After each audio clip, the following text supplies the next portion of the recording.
তুই সত্যিই আমাকে ভালোবাসিস না? না, তোকে আমার পক্ষে ভালোবাসা সম্ভব না। তুই একদম সত্যি করে বল তো, আমাকে ছেড়ে থাকতে পারবি?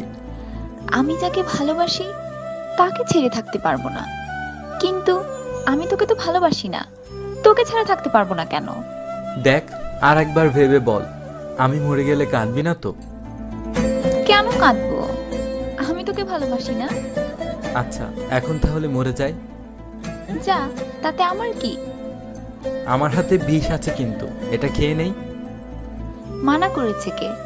খাগে তুই, তাতে আমার কি? আমার কাছে ছুটে আসবি না তো? ইস, আমার ছুটে আসতে বয়েই গেছে। আচ্ছা ঠিক আছে, ভালো থাকিস। I love you. হ্যালো। যা, লাইনটা কেটে দিল। সাথে সাথে ফোন দিল মিথিলা। ফোন বেজেই চলেছে, বেজেই চলেছে। ফোন ধরা ছোঁয়ার বাইরে। মনে মনে ভাবলো, ইস, একটু বেশি হয়ে গেছে, পাগল খেপে গেছে। এখন আবার আন্টির কাছে ফোন করতে হবে। সোজা আবিরের মায়ের কাছে ফোন দিল মিথিলা। হ্যালো, কে? আন্টি, আমি মিথিলা। আবিরকে একটু ফোনটা দিন না, ও আজ খুব রাগ করেছে। আমি তো রান্নাঘরে, দাঁড়াও দিচ্ছি। মিথিলা মোবাইলটা কানের কাছে ধরে রেখেছে আর ভাবছে কিভাবে অভিমান ভাঙাবে। হঠাৎ আবিরের মায়ের কণ্ঠে শুনতে পেল, আবির, এরকম করছিস কেন? আবির, তোর কি হয়েছে বাবা? তোর মুখের রক্ত কেন? আবিরের আব্বু, দেখে যাও, আবিরের কি যেন হয়েছে। মিথিলা কথাগুলো শুনেই কান্না শুরু করে দিল। মিথিলা এক মুহূর্ত দেরি না করে চোখে জল নিয়ে 4 ঘন্টার পথ পাড়ি দিয়ে আবিরের কাছে যাওয়ার জন্য নিজেই ড্রাইভারকে বলে গাড়ি নিয়ে রওনা হলো। সারা পথ শুধু কাঁদছে মেয়েটা, মনে হয় সব হারিয়ে গেছে।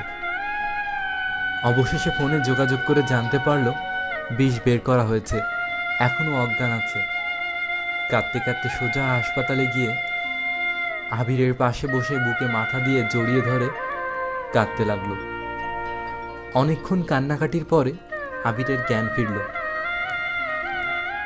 আবির মিথিলার পিঠে হাত রাখলো।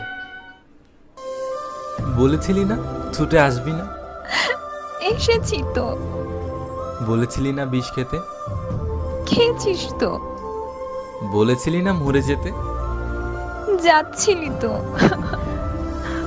বলেছিলি না কাঁদবি না? কেঁদেছি তো। বলেছিলি না আমায় ছেড়ে থাকতে পারবি? পারিনি তো। বলেছিলি না আমাকে ভালোবাসবি না? বেসেছি তো, আর কত ভালোবাসা চাই? তাহলে তখন কেন মিথ্যা বলেছিলি? আমি কি জানতাম যে তুই আমার মনের কথা বুঝবি না? বুঝেছি তো। তাহলে কেন এরকম করলি? এরকম না করলে কি তুই আজ এভাবে কাঁদতিস, এভাবে ছুটে আসতি, এভাবে আমায় জাপটে ধরতি, আমায় এত কাছ থেকে এত ভালোবাসতি?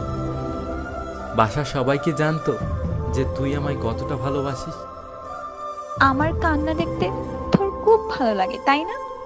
তুই আমার জন্য কাঁদলে সত্যিই খুব ভালো লাগে। আর তোর দেয়া ভালোবাসা তার চাইতে আরো অনেক বেশি ভালো লাগে। যা, দুষ্টু কোথাকার। আমরা কাউকে ভালোবাসতে গিয়ে অনেক সময় এমন পাগলামি করে বসি যেটা অনেক বিপজ্জনক পর্যায়ে চলে যায়।